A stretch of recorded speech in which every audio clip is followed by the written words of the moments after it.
খবর শুনছেন বিশ্ব সংবাদ চ্যানেল থেকে। আজ জানাবো পশ্চিমবঙ্গ দেশ বিদেশের বাছাই করা গুরুত্বপূর্ণ তাজা সংবাদ। খবরের শুরুতেই জানিয়ে দেব সংবাদ শিরোনাম।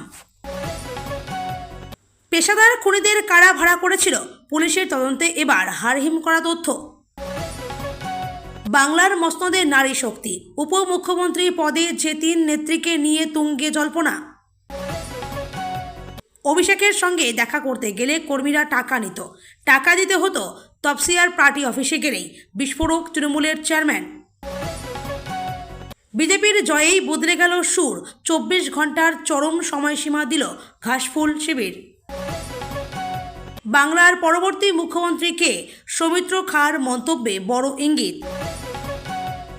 অন্নপূর্ণা ভাণ্ডারের 3000 টাকা কবে থেকে দেবে, কারা পাবেন কারা পাবেন না। হয়ে গেল মোদি শাহর কথা, কে হচ্ছেন পশ্চিমবঙ্গের মুখ্যমন্ত্রী। রাত্রে ঘুমোতে দিত না আইপ্যাক, পুলিশ দিয়ে চলতো নজরদারি। মমতার জয়ের স্বপ্ন চুরমার হতেই কেন ফুঁসছেন তৃণমূল নেতারা। ট্রোলের দাপটে নাজেহাল সায়নী, কাবার গান গাওয়ার মাসুল দিতেই কি কমেন্ট বক্সে তালা। অন্নপূর্ণা ভাণ্ডারের ফর্ম বিলি করতে গিয়ে আক্রান্ত বিজেপি কর্মী, তারকেশ্বরে গ্রেপ্তার 6 তৃণমূল কর্মী। পশ্চিমবঙ্গে প্রথম বিজেপি সরকারের মুখ্যমন্ত্রী হচ্ছেন শুভেন্দু অধিকারী। বাংলায় এবার 2 উপমুখ্যমন্ত্রী। উত্তরবঙ্গ ও মহিলা কার্ডে বড় চমক দিতে চলেছে বিজেপি। জাতপাত মুক্ত ভারত গড়তে হাতিয়ার আন্তবর্ণ বিবাহ, আরএসএস প্রধান মোহন ভাগবতের বড় বার্তা। পুরসভা দখলের ছক লক্ষ্য মহকুমা পরিষদও, ঘুঁটি সাজাচ্ছে পদ্ম। মাসিক 5000 টাকা করে ভাতা পাবেন সব সাংবাদিকরা, ট্রেনের ভাড়াও হতে পারে অর্ধেক, বিরাট ঘোষণা বিজেপির। শুভেন্দুর ছায়াসঙ্গী খুন, কিলারদের টার্গেট ছিল কে, বিস্ফোরক দাবি তুলে নজিরবিহীন চাঞ্চল্য ছড়ালেন ফিরহাদ। ভোটের ভরাডুবির পরেই কড়া দাওয়াই, মুখ খোলায় 5 মুখপাত্রকে শোকজ করল তৃণমূল।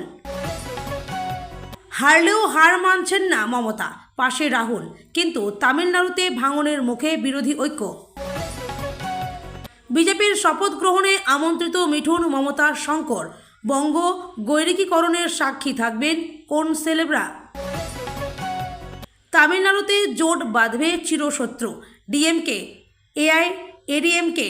107 বিধায়কের ইস্তফার হুঁশিয়ারি বিজয়ের। চাবি দিয়ে তালা খুলে টিএমসি পার্টি অফিসে ঢুকে পড়লেন লোকজন, ঘরের ভিতর থেকে যা পাওয়া গেল ভাবনার বাইরে। অগ্নিমিত্রা ও শঙ্কর 2জন ডেপুটি পাচ্ছেন শুভেন্দু, ঘোষণা শাহের। মমতার দুর্গে গেরুয়া ঝড়, পশ্চিমবঙ্গের মসনদে এবার শুভেন্দু অধিকারী। একজন এমএলএকে অভিষেকের বাড়ির বাইরে বেল্ট ও পেন রেখে ঢুকতে হতো, আবার মুখ খুললেন টিএমসি যুবনেতা। সব অনুপ্রবেশকারীকে তাড়াবো, শুভেন্দুকে মুখ্যমন্ত্রী ঘোষণা করেই কড়া বার্তা অমিত শাহর। অসমের রাজনীতিতে নয়া মোড়, মুসলিম অধ্যুষিত কেন্দ্রগুলিতে বিশাল জয় কংগ্রেসের, কেন। বিদায়ী বেলাতেও ডিজিটাল দুনিয়ায় মুখ্যমন্ত্রী মমতা, সাংবিধানিক সংকটে পশ্চিমবঙ্গ। পশ্চিমবঙ্গের নতুন মুখ্যমন্ত্রী শুভেন্দু অধিকারী, বিজেপি পরিষদীয় দলের বৈঠকের পর ঘোষণা অমিত শাহের। শপথের আগেই ফাঁস সম্ভাব্য মন্ত্রীদের তালিকা, কাকে কোন দপ্তর দিচ্ছেন শাহ। দিলীপের মন্তব্যে তোলপাড় রাজ্য। প্রাইভেট লিমিটেড কোম্পানির তকমা থেকে মমতাকে প্রাক্তন করা, শুভেন্দুর রাজনৈতিক ভবিষ্যৎবাণীর জয়। বিস্ফোরক তৃণমূল, হারের পরে কি শুরু হলো শুদ্ধিকরণ নাকি পাল্টা বিদ্রোহ। 5 নেতার ডানা ছাঁটলেন ডিরেক্ট সুদীপরা। এতক্ষণ শুনছিলেন সংবাদ শিরোনাম, এখন আসছি বিস্তারিত খবরে। শনিবার ব্রিগেড সমাবেশ ময়দানে পশ্চিমবঙ্গের প্রথম বিজেপি সরকারের সম্ভাব্য মন্ত্রীদের শপথ অনুষ্ঠানের প্রস্তুতি চলছে। তার আগেই মধ্যমগ্রামে বিরোধী দলনেতা শুভেন্দু অধিকারীর আত্মসহায়ক চন্দ্রনাথ রথকে গুলি করে খুনের ঘটনায় তীব্র চাঞ্চল্য ছড়িয়েছে রাজ্য রাজনীতিতে। তদন্ত যত এগোচ্ছে ততই স্পষ্ট হচ্ছে যে এই হামলা ছিল অত্যন্ত পরিকল্পিত এবং পেশাদার কায়দায় সংগঠিত। আর সেই কারণেই এখন পুলিশের তদন্তের কেন্দ্রে উঠে এসছে একটি বড় প্রশ্ন, এই পেশাদার খুনিদের ভাড়া করল কারা। মাত্র 50 সেকেন্ড শেষ অপারেশন পুলিশ সূত্রে জানা গিয়েছে। পুরো হামলার ঘটনাটি ঘটে মাত্র 50 সেকেন্ডের মধ্যে। সিসিটিভি ফুটেজ খতিয়ে দেখে তদন্তকারীরা বুঝতে পেরেছেন, প্রথমে পরিকল্পনা মাফিক রাস্তা আটকে চন্দ্রনাথ রথের স্করপিও গাড়ি দাঁড় করানো হয়। তারপর কয়েকজন আততায়ী মুহূর্তের মধ্যে গাড়ি ঘিরে ধরে পরপর গুলি চালায়। হামলা শেষ হতেই বাইকে চেপে দ্রুত এলাকা ছেড়ে পালিয়ে যায় তারা। তদন্তকারীদের মতে এত কম সময়ে এত নিখুঁতভাবে গোটা অপারেশন চালানো সাধারণ দুষ্কৃতীদের কাজ হতে পারে না। পুলিশের অনুমান, এই হামলার সঙ্গে যুক্ত ছিল প্রশিক্ষিত সুপারি কিলার এবং অন্তত একজন শার্প শুটার। কালো কাচের ওপার থেকেও নির্ভুল নিশানা। চন্দ্রনাথ রথ যে স্করপিও গাড়িতে ছিলেন তার কাচ কালো ফিল্মে ঢাকা ছিল, ফলে বাইরে থেকে গাড়ির ভেতরে কে কোথায় বসে রয়েছে তা স্পষ্টভাবে বোঝার কথা নয়। কিন্তু তবুও আততায়ীরা সরাসরি সেই দিক থেকেই গুলি চালায় যেদিকে সামনের সিটে বসেছিলেন চন্দ্রনাথ। তদন্তে উঠে এসছে প্রায় 10 রাউন্ড গুলি চালানো হয়েছিল, তার মধ্যে একাধিক গুলি চন্দ্রনাথ রথের বুকে লাগে। পুলিশ ও ফরেনসিক বিশেষজ্ঞদের বক্তব্য, অন্তত 3টি গুলি তার বুক ভেদ করে বেরিয়ে যায় এবং হৃৎপিণ্ডও ক্ষতিগ্রস্ত হয়। তদন্তকারীদের দাবি, গুলি চালানোর ধরন এবং টার্গেট নির্ধারণ দেখে স্পষ্ট যে আততায়ীদের লক্ষ্য ছিল একটাই, চন্দ্রনাথ রথকে নিশ্চিতভাবে হত্যা করা। পশ্চিমবঙ্গের রাজনৈতিক প্রেক্ষাপটে এক ঐতিহাসিক মুহূর্ত উপস্থিত। রাজ্যে প্রথমবার সরকার গঠনের দোরগোড়ায় দাঁড়িয়ে বিজেপি এখন ব্যস্ত তাদের প্রশাসনিক কাঠামো সাজাতে। মুখ্যমন্ত্রী পদের দৌড়ে শুভেন্দু অধিকারী অনেকটা এগিয়ে থাকলেও চর্চার কেন্দ্রবিন্দুতে উঠে এসছে মহিলা উপমুখ্যমন্ত্রী পদের বিষয়টি। বিশেষ করে নারী ভোটারদের মন জয় করতে বিজেপি কোন হেভিওয়েট নেত্রীকে এই গুরুত্বপূর্ণ পদে বসাবে তা নিয়ে চলছে জোর আলোচনা। বর্তমানে 3 নেত্রীর নাম নিয়ে সবথেকে বেশি জল্পনা চলছে। 1. অগ্নিমিত্রা পাল, লড়াইয়ের ময়দানে আক্রমণাত্মক মুখ। ফ্যাশন ডিজাইনার থেকে রাজনীতির ময়দানে আসা অগ্নিমিত্রা পাল এই পদের অন্যতম প্রধান দাবিদার। শক্তি, আসানসোল দক্ষিণের বিধায়ক হিসেবে তিনি বারবার নিজেকে প্রমাণ করেছেন। দলের অন্দরে তিনি অন্তত সাহসী ও স্পষ্টভাষী নেত্রী হিসেবে পরিচিত। চ্যালেঞ্জ, তার হলফনামা অনুযায়ী 23টি মামলা থাকলেও রাজনৈতিক বিশ্লেষকদের মতে তার লড়াকু মানসিকতাই তাকে এই দৌড়ে এগিয়ে রাখছে। 2. লকেট চট্টোপাধ্যায়, অভিজ্ঞ ও পরিচিত মুখ। টলিউডের পর্দা থেকে রাজনীতির অলিন্দে লকেট চট্টোপাধ্যায়ের সফর বেশ দীর্ঘ। শক্তি, হুগলির প্রাক্তন সাংসদ এবং মহিলা মোর্চার প্রাক্তন রাজ্যসভা নেত্রী হিসেবে রাজ্য জুড়ে তার পরিচিতি প্রশ্নাতীত। নারী অধিকার নিয়ে তার সরব উপস্থিতি বিজেপি নেতৃত্বের নজরে রয়েছে। প্রেক্ষাপট, লোকসভা নির্বাচনে হারলেও দলের সাধারণ সম্পাদক হিসেবে তার সাংগঠনিক দক্ষতাকে কাজে লাগাতে চাইছে দিল্লি। 3. রূপা গঙ্গোপাধ্যায়, অভিজ্ঞতার সঙ্গে জনপ্রিয়তার মিশেল।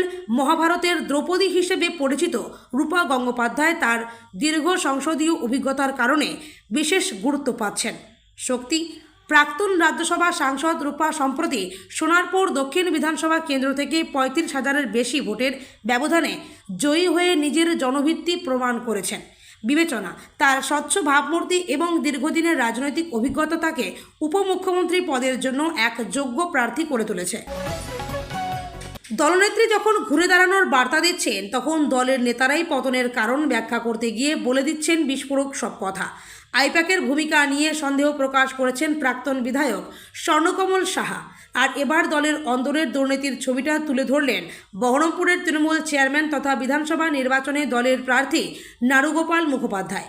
বৃহস্পতিবার এক সাংবাদিক বৈঠকে নারুগোপাল দাবি করলেন, তৃণমূলের এভাবে শেষ হওয়ার একমাত্র কারণ দুর্নীতি। কাটমানি নেওয়ার অভিযোগ এতদিন সামনে এনেছেন সাধারণ মানুষ, ছোট ব্যবসায়ীরা। আর এবার সেই অভিযোগ শোনা গেল দলের নেতা তথা বহরমপুর পৌরসভার চেয়ারম্যান নারুগোপালের মুখে।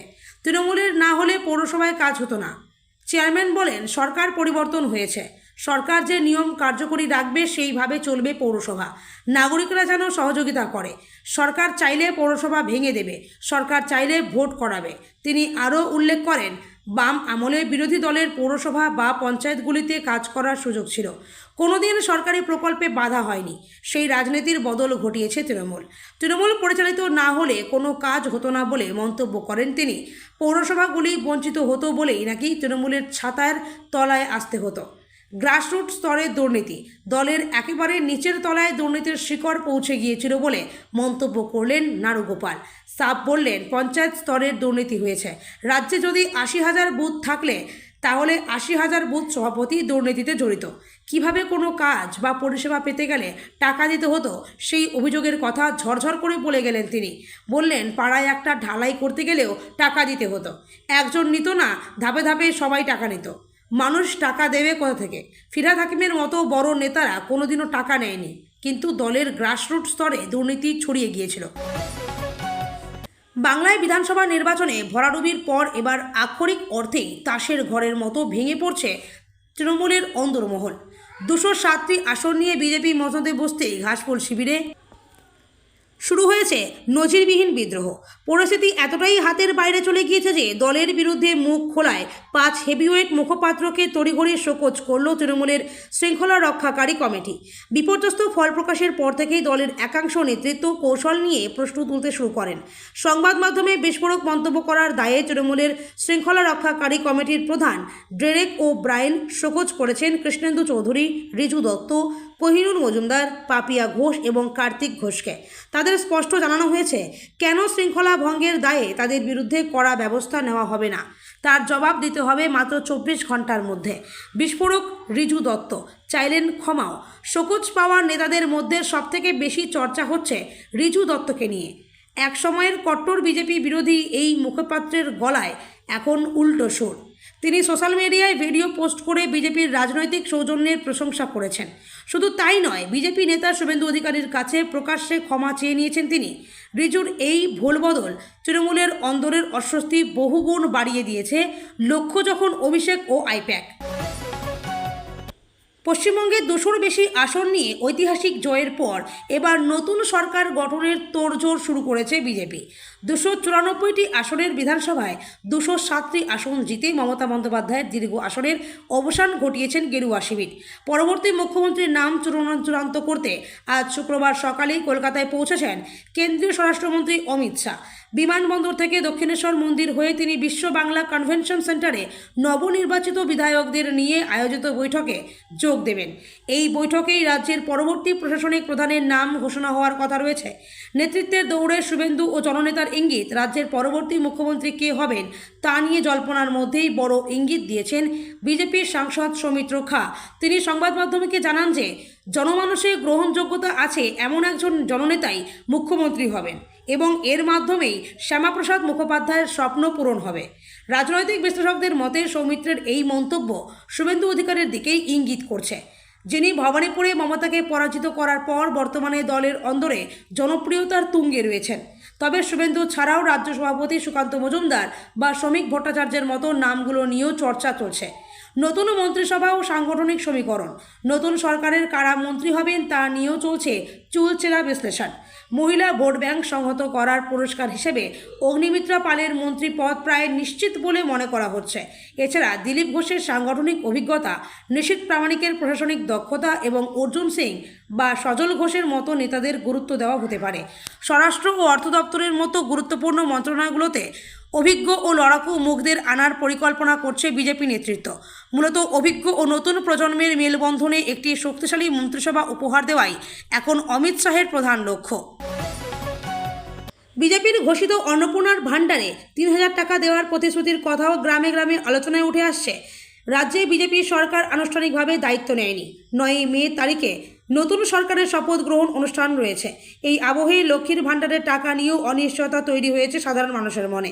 বিজেপির ঘোষিত অন্নপূর্ণার ভাণ্ডারে ৩,০০০ টাকা দেওয়ার প্রতিশ্রুতির কথাও গ্রামে গ্রামে আলোচনায় উঠে আসছে। বহু মহিলার কাছে লক্ষ্মীর ভাণ্ডারের এই টাকা শুধুমাত্র সরকারি অনুদান নয়, সরকার চালানোর ভরসা। কেউ এই টাকা দিয়ে সন্তানের টিউশনের বেতন দেন, কেউ দুধ ফল কেনেন, কেউ আবার চাল ডাল বা ওষুধ কিনে মাস কাটান। কলকাতায় এলেন অমিত শাহ। সকাল 11টার কিছু পরে কলকাতা বিমানবন্দরে পৌঁছলেন কেন্দ্রীয় স্বরাষ্ট্রমন্ত্রী। কলকাতায় অমিত শাহকে স্বাগত জানালেন শুভেন্দু অধিকারী, সুকান্ত মজুমদার, নিশীথ প্রামাণিকরা। বিমান থেকে নেমেই শুভেন্দু অধিকারীর পিঠ চাপড়ে দিলেন অমিত শাহ। শুক্রবার অমিত শাহের দিনভর কর্মসূচি। অমিত শাহ কলকাতা সফরের আগেই রাজধানী দিল্লিতে গুরুত্বপূর্ণ বৈঠক করেন প্রধানমন্ত্রী নরেন্দ্র মোদীর সঙ্গে। সূত্রের খবর, পশ্চিমবঙ্গে সম্ভাব্য প্রথম বিজেপি সরকার গঠন এবং মুখ্যমন্ত্রী নির্বাচন নিয়েই মূলত আলোচনা হয়েছে এই বৈঠকে।